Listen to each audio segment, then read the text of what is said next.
সূরা কাহাফ পড়বো। কোন সূরা পড়বো? সূরা কাহাফ। যারা কোরআন পড়তে পারেন না তারা শুনবেন, আর যারা পড়তে পারেন তারা নিজে পড়বেন।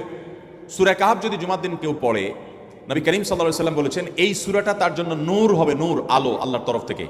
কিয়ামতের ময়দানে ভয়াবহ গুটগুটে অন্ধকার হবে। কিয়ামতের একটা ভয়াবহ শাস্তি হলো অন্ধকারের শাস্তি। ভাইরা আমার, অন্ধকারের শাস্তি মানে এমন ভয়াবহ অন্ধকার হবে যে দুনিয়ার অন্ধকারের সাথে কোনো তুলনাযোগ্য নয়। সেই ভয়াবহ অন্ধকারে কিছু আমল আছে যে আমলগুলো মানুষের ওই অন্ধকারের মধ্যে আলোর কাজ দিবে। এর মধ্যে একটা হলো অজুর অঙ্গগুলো যদি কেউ ভালো করে অজু করে, সুন্দর করে ডলে ডলে যেন শুকনা না থাকে, উত্তম রূপে যদি অজু করে, কেউ পানি অপচয় না করে, পানি অল্প নয় কিন্তু ডলে বেশি, সুন্দর করে যদি কেউ অজু করে, এই অজুর অঙ্গগুলো কিয়ামতের ময়দানে উজ্জ্বল হয়ে জলজল করে জ্বলতে থাকে এবং তার জন্য আলোর কাজ দেয়। সবাই যখন অন্ধকারের আযাবের মধ্যে নিমজ্জিত থাকে, হাউতাশ করে, তখন এই ব্যক্তির এই আমলটা তার আলো ভূমিকা আসে। আর আরেকটা হলো এই সূরা কাহাফ। অন্য অনেক উলামা ইকরাম বলেছেন এর ব্যাখ্যা হলো সূরা কাহাফ যদি কেউ এক বৃহস্পতিবারে পড়ে, পরের বৃহস্পতিবার পর্যন্ত, এক শুক্রবার যদি পড়ে, পরের শুক্রবার আগ পর্যন্ত পুরো সপ্তাহব্যাপী তার ভিতরে নূর, ঈমানের নূর, তাকওয়ার নূর, ইলমের নূর, আমলের নূর, ভালো মানুষ হওয়ার নূর তার ভিতরে আল্লাহ তাআলা সৃষ্টি করে দিবেন। এই জন্য জুমার দিন সূরা কাহাফ পড়বো তো ইনশাআল্লাহ। আলহামদুলিল্লাহ। ভাই, আপনাদেরকে যে আমলগুলো করছি এগুলো আমি আমার পরিবার সদস্য, পরিচিত, সহকর্মী, আমি চেষ্টা করি সবাইকে স্মরণ করানোর এবং আমল করার চেষ্টা করি। আমরা অনেক ভাই আছি সপ্তাহের 6 দিন আমাদের কোরআন পড়ার সুযোগ হয় না। তো অন্তত জুমার দিন সূরা কাহাফটা যদি আপনি বাধ্যতামূলক করেন, আলহামদুলিল্লাহ, এটা অনেক বড় সূরা, পড়তে আপনার 20-25 মিনিট 30 মিনিট সময় পর্যন্ত লেগে যাবে। আপনি আধা ঘন্টা সময় ধরে যদি আস্তে আস্তে সুন্দর করে পড়েন, তো সপ্তাহে একবার অন্তত কোরআনের সাথে আপনি সময় দিলেন।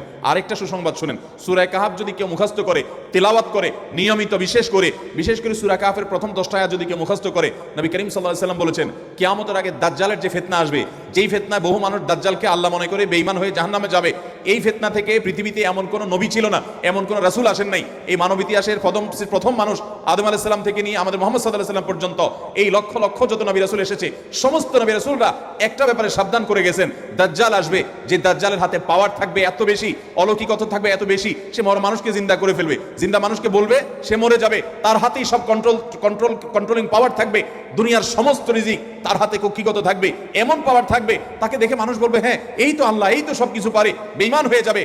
এই দাজ্জালের ফিতনায় তোমরা পড়বা না, বেঁচে থাকবা। বুদ্ধি দিয়া বিবেক দিয়ে মানুষ বাঁচতে পারবে না। দাজ্জালের ফিতনা থেকে বাঁচার জন্য সকল নবী রাসূলরা এই জন্য সাবধান করেছেন। আমাদের নবী সাল্লাল্লাহু আলাইহি ওয়াসাল্লাম নামাজের শেষ বৈঠকে দোয়া মাসুরের জায়গায় একটা দোয়া পড়তেন, আল্লাহুম্মা ইন্নী আউযু বিকা মিন আযাবিন নার ওয়া আযাবিল কবর ওয়া আউযু বিকা মিন ফিতনাতিল মাহইয়া ওয়াল মামাত ওয়া আউযু বিকা মিন শাররি ফিতনাতিল মাসীহিদ দাজ্জাল। আল্লাহ, আপনার কাছে দাজ্জালের ফিতনা থেকে পানা চাই। 1450 বছর হয়ে গেছে, এখনো দাজ্জালের আবির্ভাব হয় নাই। হবে কিয়ামতের আগে, কখন হবে আল্লাহ ভালো জানেন। কিন্তু নবী সাল্লাল্লাহু আলাইহি ওয়াসাল্লাম বলেছেন সূরা কাহাফের প্রথম 10 আয়াত যদি কেউ মুখস্থ করে, তো এই ব্যক্তিকে আল্লাহ রাব্বুল আলামিন এবং যদি তেলাওয়াত করে, এই ব্যক্তিকে আমলের মাধ্যমে দাজ্জালের ফিতনা থেকে আল্লাহ বাঁচিয়ে রাখবেন।